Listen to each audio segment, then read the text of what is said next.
So we've talked a little bit about joint display. Let me just reiterate what they are. So this is a major strategy for integrating qual and quant data. Now this is the qual here. This is not a great example because the quant is basically this here. Oh no, that's wrong. That's wrong. I'm sorry, take that back. So here she's got the qual constructs, and here's her qualitative and quantitative data about each of these constructs. So by putting them together, it's the same as the database. It allows you to generate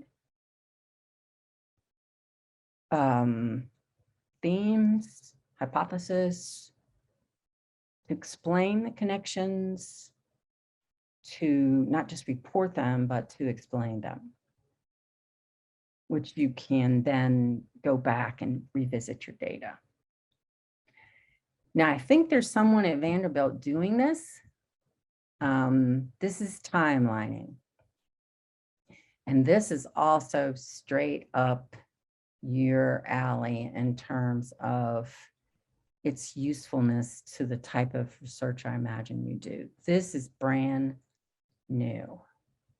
This is a senior researcher. Now, this looks really busy. So essentially, you've got a time dimension across the bottom.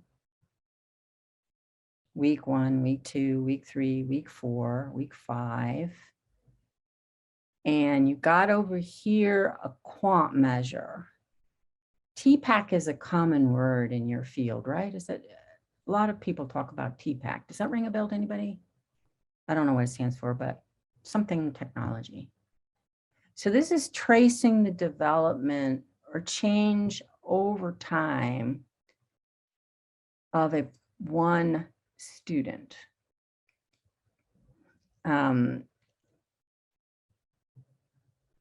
I think this was student teachers maybe, or pre-service teachers, if I remember. And you can see part of the reason this is cutting edge, why sometimes I think I must be crazy to be writing a book about visual methods, because it's changing so fast.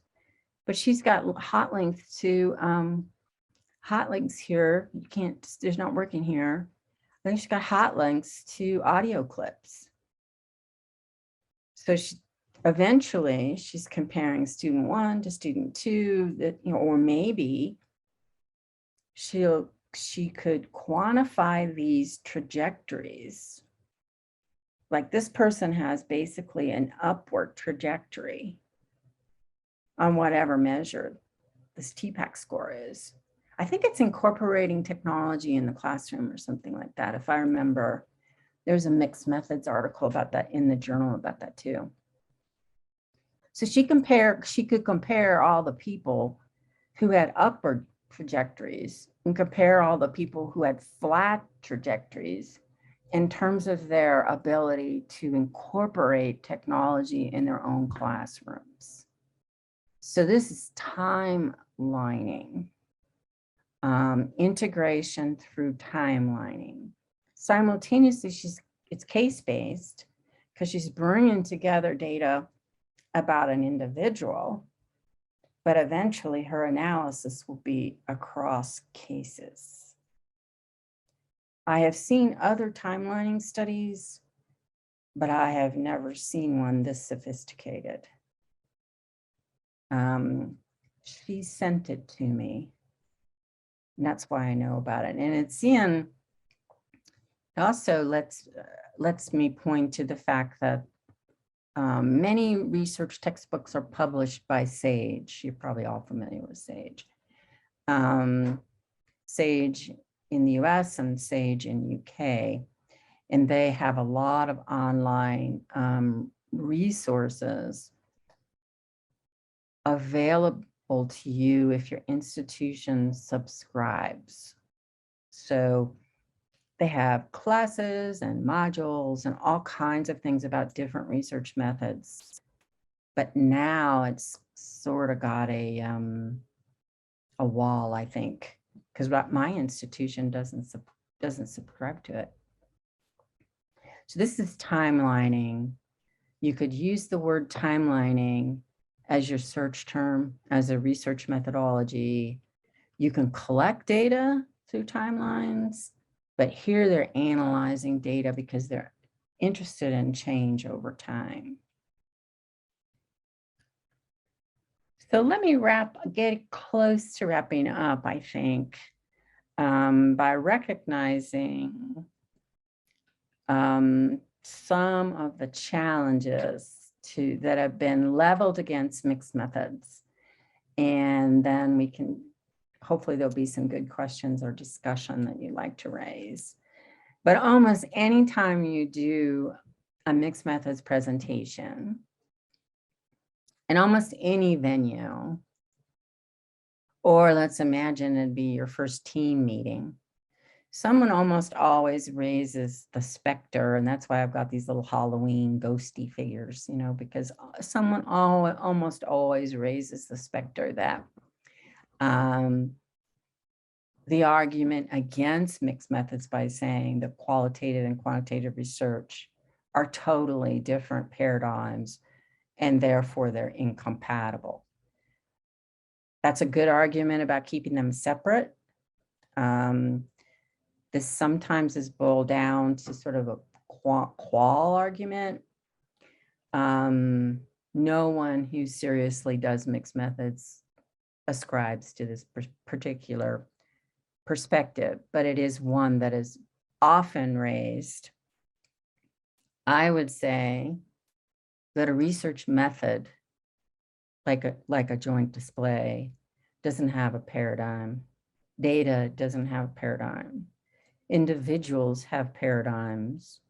You see this in the conflict that maybe that in quant dominant research that the qual researcher gets disparaged. That was usually the scene for a long time.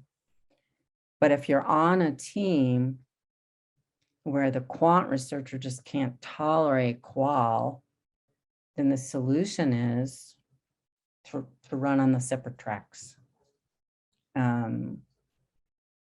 I'm not a big believer that you can change people's minds about such issues. There are many paradigms that you can do both qual and quant with. So I would say this argument is like a hardcore positivist argument. Post-positivists can barely tolerate qual, but they'll take it. There are many paradigms that you can do both qual and quant from, and I've listed those.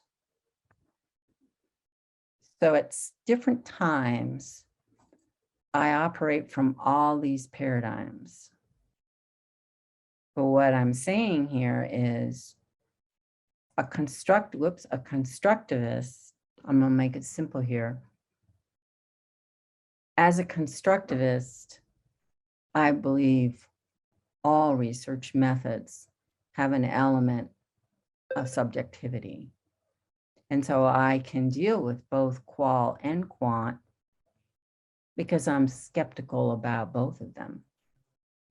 I'm not skeptical about them as research methods. I don't mean that.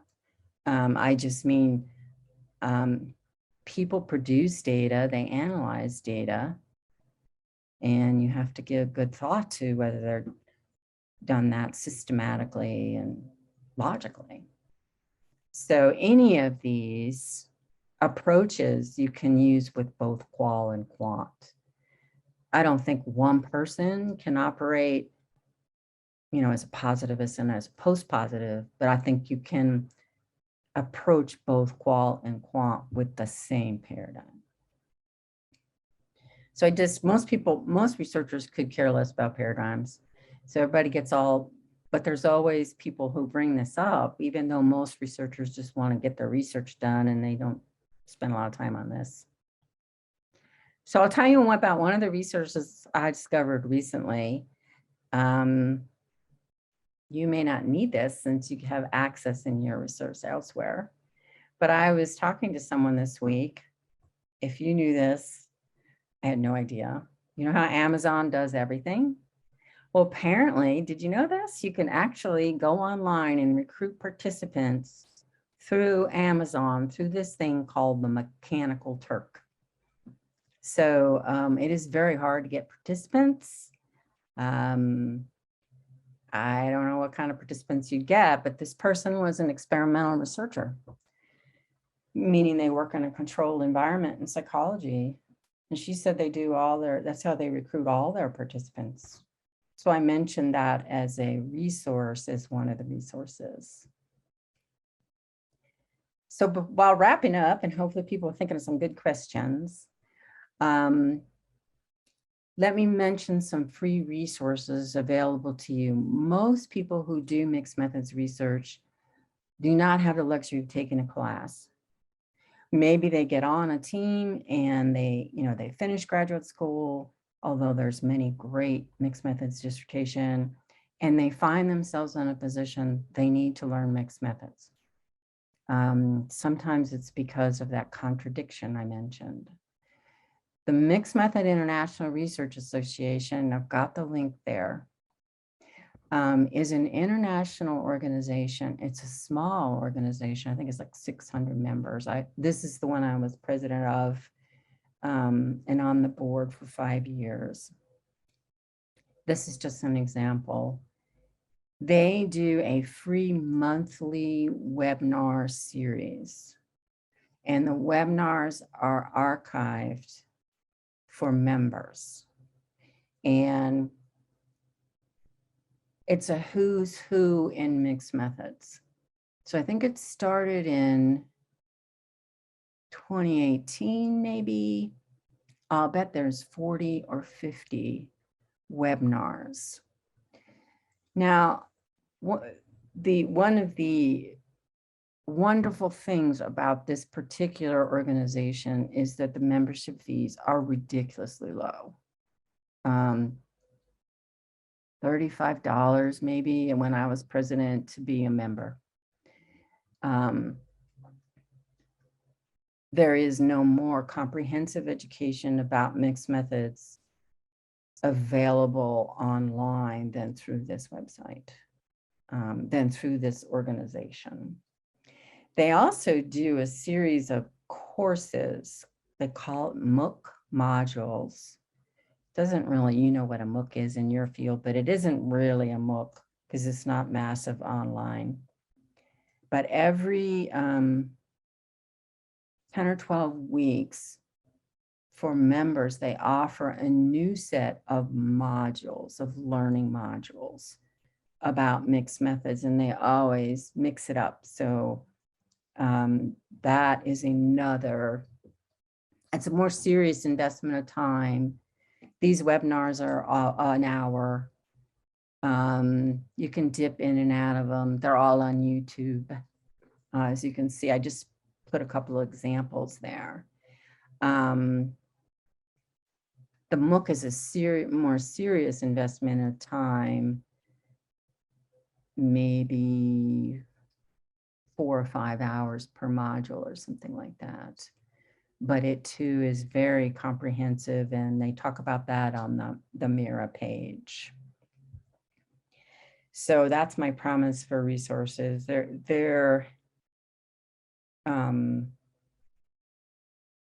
Many people are self-educated. You do not need a course in mixed methods if you're willing to read.